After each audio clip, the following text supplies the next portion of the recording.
ہم وہی کہیں گے جو ہمارا دین ہم کو بتاتا ہے، عمل کرو تو تمہارا بھلا ہے۔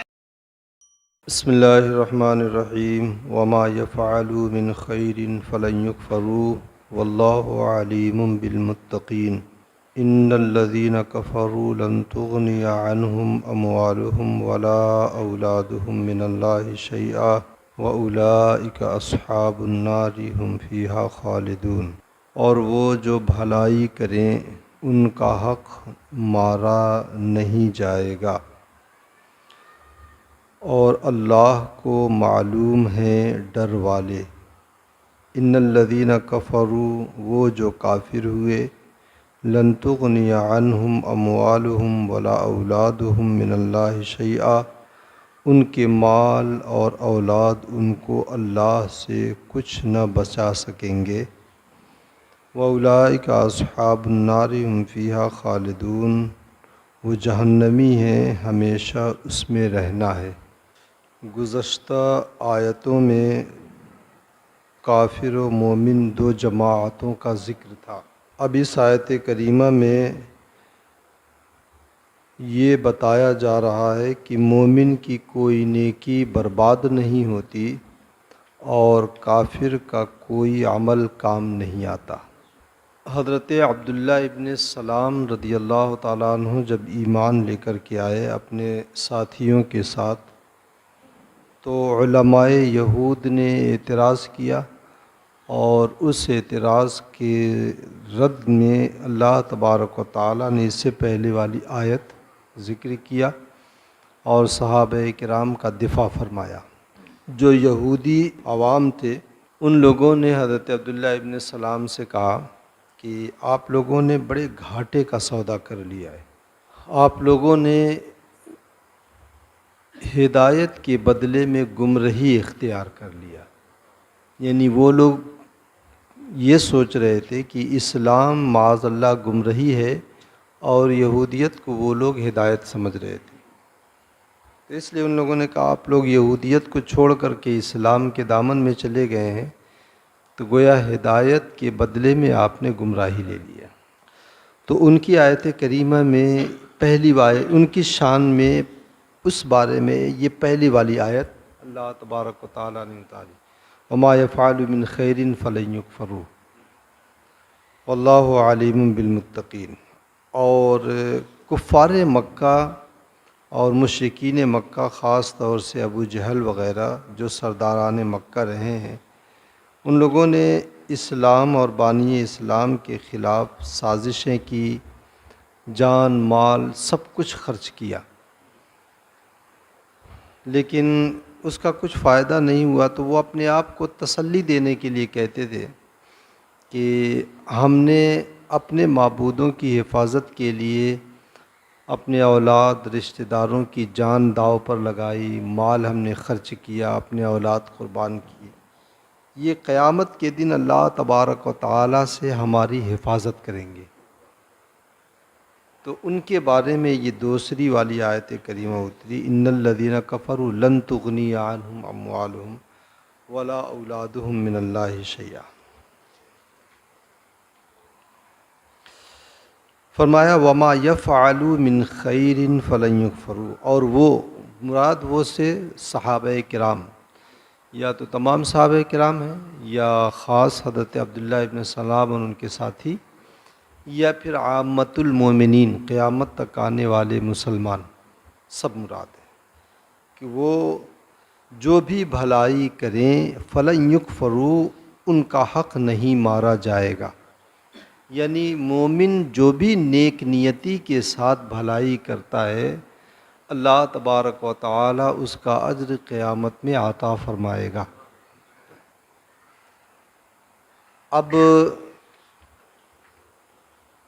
گویا اللہ رب العزت یہ فرما رہا ہے کہ اللہ تبارک و تعالی فرما رہا ہے کہ میں نہ تو ظالم ہوں، نہ نادار ہوں، نہ مجبور ہوں، نہ لاچار ہوں، نہ بخیل ہوں۔ یہ سب کے سب عیب ہیں، کیونکہ اگر کوئی شخص کسی کے عمل کا ثواب یا اجر نہیں دیتا ہے تو یہی سب وجوہات ہوتی ہیں جس کی بنیاد پر نہیں دیتا۔ بڑا خسیس آدمی ہوتا ہے تب نہیں دیتا ہے، یا بہت بخیل ہوتا ہے تب وہ اس میں جو ہے کمی بیشی کرتا ہے یا نہیں دیتا ہے، یا مجبور ہوتا ہے اس لیے نہیں دیتا ہے، یا پھر یہ ہے کہ وہ خبیث النفس ہوتا ہے تو نہیں دیتا. اور یہ سب کا سب انسانوں میں عیب مانا جاتا ہے. تو میں تو رب العالمین ہوں، میں تو ہر طرح کے عیوب سے پاک ہوں. تو میرے اندر نہ بخالت ہے، نہ خست ہے، نہ خباثت ہے، نہ مجبوری ہے، نہ میرے خزانے میں کسی چیز کی کمی ہے، نہ میں ظالم ہوں، اور نہ ہی جو ہے میں اپنے بندوں کے عمل سے ناواقف ہوں، ایسا بھی نہیں ہے. تو میں جو ہے جو بھی بندہ نیک عمل کرے گا اس کا اجر ضائع نہیں جائے گا. واللہ علیم بالمتقین. ہاں ہمارے یہاں تقوی دیکھا جائے گا، جو جتنا متقی ہوگا اس کے عمل کا اجر و ثواب اتنا بڑھے گا. اللہ کے رسول صلی اللہ علیہ قرآن پاک میں اللہ رب العزت نے فرمایا ہے کہ لن ینال اللہ لحومها ولا دماؤها ولکن ینالہ التقوی منکم. یہ تم جو قربانیاں کرتے ہو تو نہ تو جانوروں کا گوشت پوست رب تک پہنچتا ہے، نہ ہڈیاں، نہ خون، کچھ بھی نہیں، نہ اس کے چمڑے، کیونکہ گوشت تو ہم خود لے کے چلے جاتے ہیں، ہڈیاں کھا کے پھینک دیتے ہیں، خون نالیوں میں بہہ جاتا ہے، چمڑا کسائی لے کے چلا جاتا ہے یا ادارے والے لے کے چلے جاتے ہیں. تو یہ سب اللہ کے یہاں نہیں پہنچتا ہے. وَلَٰكِن يَنَالُ التَّقْوَىٰ مِنْكُمْ. اللہ کے یہاں جو پہنچتا ہے وہ تمہارے دلوں کا اخلاص، تمہاری خالص نیت پہنچتی ہے. تو جس کی نیتوں میں جتنا زیادہ اخلاص ہوگا، جس کے اندر جتنا تقویٰ ہوگا، اس کے عمل کا اجر اتنا بڑھ جائے گا. اس لیے اللہ رب العزت نے فرمایا واللہ علیم بالمتقین. اللہ تبارک و تعالی خوب جانتا ہے کہ کون متقی اور پرہیزگار ہے، کس کو اس کے عمل کا، کس عمل کا کتنا اجر دینا ہے اور کتنے اجر کا وہ مستحق ہے، سب اللہ تبارک و تعالی جانتا ہے. ان الذین کفروا لن تغنی عنہم اموالہم ولا اولادہم من اللہ شیئا. وہ لوگ جنہوں نے کفر کیا.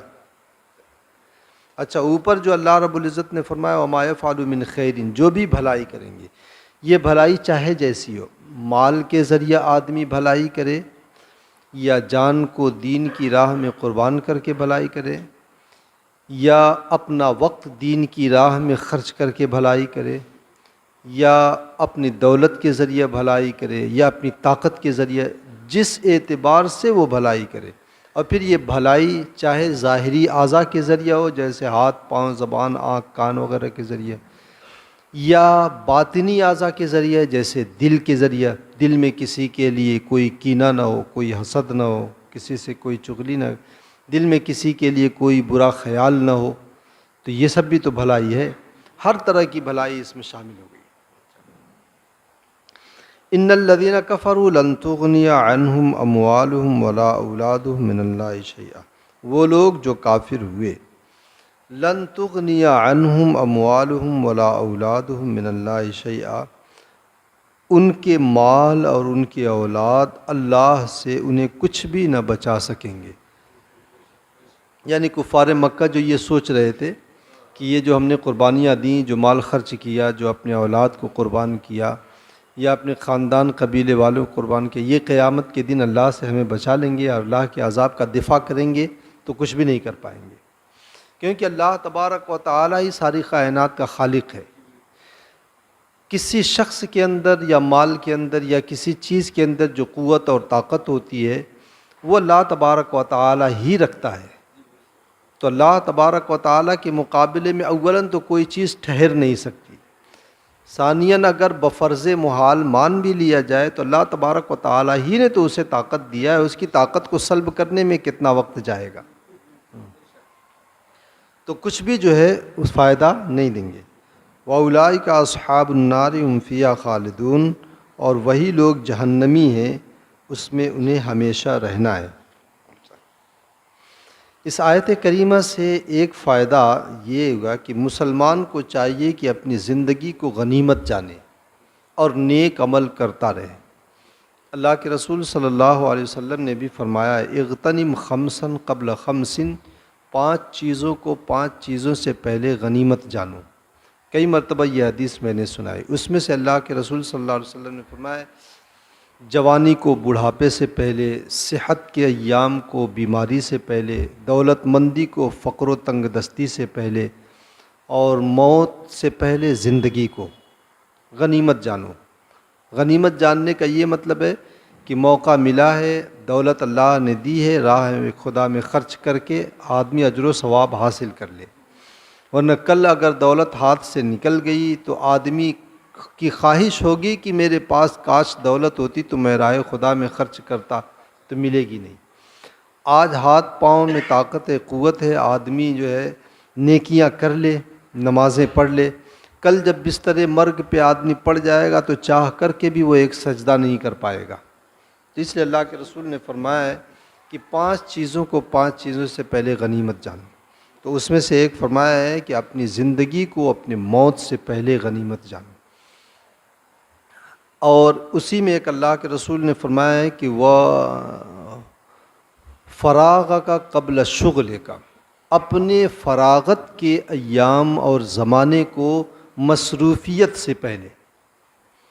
آدمی کے پاس وقت ہے، ابھی کوئی کام نہیں ہے، یہ خالی وقت ہے، تو یہ خالی وقت یوں ہی نہ چھوڑ دے یا چلا جائے کہ دوستوں کے ساتھ بیٹھ کر کے گپے لڑا کر کے وہ خالی وقت گزار دے، نہیں، اس میں کچھ نیک کام کر لے۔ حضرت سلطان صلاح الدین ایوبی علیہ الرحمہ، آپ لوگ جانتے ہیں کہ صرف ایک مرد مجاہد تھے، وہ مرد مجاہد نہیں تھے، وہ ایک اللہ کے ولی تھے۔ ان کا عالم یہ تھا کہ میدان جنگ میں تلوار چلتی تھی اور زبان پہ قرآن چلتا تھا، ان کا یہ عالم تھا۔ میدان جنگ میں لڑتے رہتے تھے اور محدث کو بغل میں رکھتے تھے، ان سے حدیث سنتے رہتے تھے، ایک لمحہ بھی وہ اپنا ضائع نہیں کرتے تھے۔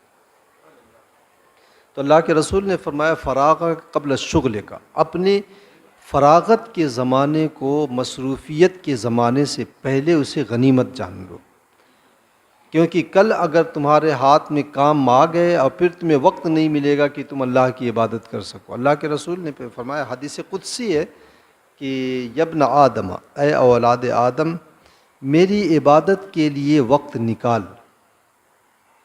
میری عبادت کے لیے وقت نکال، اور اگر تو میری عبادت کے لیے وقت نکالے گا تو میں تیرا کام میرے ذمہ کرم پر ہو جائے گا،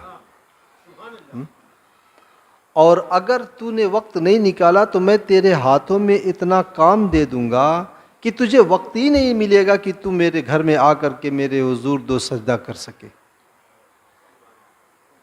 اس لیے اللہ رب العزت نے حدیث قدسی میں فرمایا ہے کہ میری عبادت کے لیے وقت نکال، تفرغ لعبادتی، میری عبادت کے لیے وقت نکال۔ تو خاص طور سے یہ جو 5 وقت کی نمازیں جو فرض ہیں، ان کے لیے تو ہمیں وقت نکالنا ہی چاہیے، کیا فرض ہے ہمارے اوپر، فرض ہے ہمارے اوپر۔ تو آدمی کو چاہیے کہ جو ہے یہ وقت کی قدر دانی کرے، کیونکہ وقت بہت بے تحاشا انداز میں جو ہے آج کے زمانے میں نوجوان ہوں، بوڑھے ہوں، بچے ہوں، سب اسی طریقے سے ضائع کرتے ہیں۔ این قدر سے لے کے آن قدر تک موبائل میں بیٹھ کر کے نہ جانے کیا کیا دیکھتے ہیں، مسجد ہو، مدرسہ ہو، گھر ہو، گلی ہو، کوچہ، کوئی فرق نہیں کرتے ہیں۔ تو یہ سب سے زیادہ وقت ہمارا اسی میں ضائع ہوتا ہے۔ اللہ کے رسول صلی اللہ علیہ وسلم نے ایک حدیث میں ارشاد فرمایا ہے کہ نعمتان مغبون فیہما کثیر من الناس، 2 ایسی نعمتیں رب کائنات کی ہیں جو اللہ نے سب کو دیا ہے، لیکن اتنی قیمتی ہے یہ چیزیں کہ ہر بندہ اسے ضائع کرتا ہے۔ اس میں زیادہ تر لوگ گھاٹے میں ہیں، ان دونوں نعمتوں کے حوالے سے زیادہ تر لوگ گھاٹے میں، مغبون فیہما کثیر من الناس، زیادہ لوگ اس میں گھاٹے ہی میں، کم ہی لوگ ہیں جو اس کا فائدہ اٹھا پاتے ہیں۔ ایک نعمت کہ الفراغ، خالی وقت، جو فرصت کا وقت ہاتھ آ گیا تو بیٹھ کر کے آدمی جو ہے گپے لڑانے میں چلا جائے، کچھ دیکھنے میں گزار دے، موبائل چلانے میں گزار دے، فیس بک واٹس ایپ پہ گزار دے، یہ وہ چیز ہے جو آدمی خالی وقت کو یوں ہی گزار دیتا ہے۔ 5 منٹ آدمی موبائل میں اگر کوئی کلپ دیکھ رہا ہے، 5 منٹ میں 3 مرتبہ سورہ اخلاص پڑھ لے تو ایک ختم قرآن کا ثواب مل جائے گا۔ 10 منٹ اگر آدمی بیٹھ کر کے کسی سے ہنسی مذاق کر رہا ہے، 10 منٹ اگر وہ بیٹھ کر کے سبحان اللہ 100 مرتبہ پڑھ لے تو میزان عمل بھر جائے گا اس کا۔ اللہ کے رسول صلی اللہ علیہ وسلم نے فرمایا کلمتان حبیبتان الی الرحمن ثقیلتان علی المیزان خفیفتان علی اللسان، کہ 2 ایسے کلمے ہیں، 2 ایسی باتیں ہیں جو اللہ تبارک و تعالیٰ کو بہت محبوب ہیں